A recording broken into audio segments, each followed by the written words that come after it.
మంచిర్యాల జిల్లా శ్రీరాంపూర్ ఏరియా సింగరేణి కార్మికులు మహిళలతో కలిసి తెలంగాణ జాగృతి అధ్యక్షురాలు కవిత బతుకమ్మ పేర్చారు.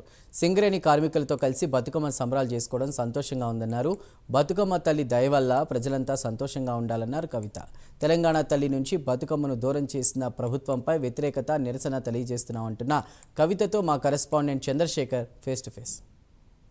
సంబరాల్లో మంచిర్యాల జిల్లాలో కవిత ఎమ్మెల్సీ జాగృతి అధ్యక్షురాలు ఆధ్వర్యంలో అయితే బతుకమ్మ సంబరాలు నిర్వహిస్తున్నారు. దీనిపై మనతో మాట్లాడడానికి కవిత గారు మేడం, ఏ విధంగా ప్రతినిత్యం మీ అందరికీ తెలిసిందే, తెలంగాణ ఆడబిడ్డలందరూ ఎంతో ఉత్సాహంగా జరుపుకునేటటువంటి బతుకమ్మ. ముఖ్యంగా మా బొగ్గు బిడ్డలు, మా సింగరేణి బిడ్డలు ఇంకా పెద్ద ఎత్తున ఉత్సాహంగా జరుపుకుంటారు. మరి సింగరేణి కుటుంబాలతో కలిపి ఈసారి శ్రీరాంపూర్లో బతుకమ్మ చేసుకుంటా ఉన్నాం. చాలా సంతోషంగా ఉంది. హెచ్ఎంఎస్ జాగృతి ఆధ్వర్యంలో ఈ కార్యక్రమాలు చేస్తూ ఉన్నారు. మన రియాజ్ అన్న గారు, సారన్న గారు అందరి ఆధ్వర్యంలో అద్భుతంగా కార్యక్రమం సాగుతుంది. బతుకమ్మ తల్లి దయ వల్ల ప్రజలందరూ బాగుండాలని కోరుకుంటున్నారు. ఆనాడు ఉద్యమం చేసిన ఉద్యమంలో భాగంగా బతుకమ్మ నిలబెట్టుకున్న ఇవాళ బతుకమ్మ కోసం ఆరాటం పడుతున్నా కూడా కేవలం తెలంగాణ ఆడబిడ్డల ఆత్మగౌరవాన్ని నిలబెట్టుకోవడం కోసం మాత్రమే చేస్తున్నాం.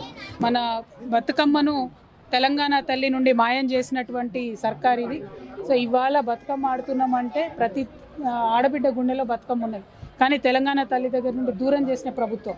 కాబట్టి ఇటువంటి ప్రభుత్వం మీద వ్యతిరేకత తెలియజేస్తా ఉన్నాం, నిరసన కూడా వ్యక్తం చేస్తా ఉన్నాం. బతుకమ్మ సంబరాలు అసలు కాంగ్రెస్ ప్రభుత్వం పట్టించుకోలేదు. గత ప్రభుత్వంలో ఎంతో ఘనంగా నిర్వహించారు. డెఫినెట్గా బతుకమ్మకు కానీ తెలంగాణ వాదానికి కానీ కాంగ్రెస్ ప్రభుత్వంలో ఉన్న పెద్దలకు ఏం సంబంధం లేదు, వాళ్ళకు తెలియదు వాళ్ళకు తెలంగాణ గురించి.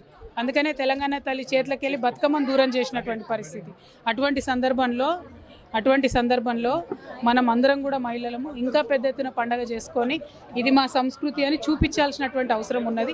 కాబట్టి ఖచ్చితంగా చూపిస్తాం. కాంగ్రెస్ ప్రభుత్వం బతుకమ్మ సంబరాలను పట్టించుకోవడం లేదైతే ఇటు జాగృతి అధ్యక్షురాలు కవిత చెప్తున్నారు. దీనికి సంబంధించి తెలంగాణ సంస్కృతికి అద్దం పట్టే బతుకమ్మను అసలు గత ప్రభుత్వంలో పట్టించుకుంది, ఈసారి కాంగ్రెస్ ప్రభుత్వం పట్టించుకుంటలేదు. ఏదేమైనా రానున్న రోజుల్లో సింగరేణి ప్రాంతం నుంచే ఏదైనా ఏ దిశకైనా కార్మికులతోటి నేను ఉంటా. నిన్న జరిగిన లాభాల వాటకు సంబంధించి కూడా ఇటు కాంగ్రెస్ కార్మికులకు అన్యాయం జరిగిందని కవిత అన్నారు. కెమెరా పర్సన్ రాముతో చంద్రశేఖర్, ప్రైమ్ న్యూస్, మంచిర్యాల జిల్లా.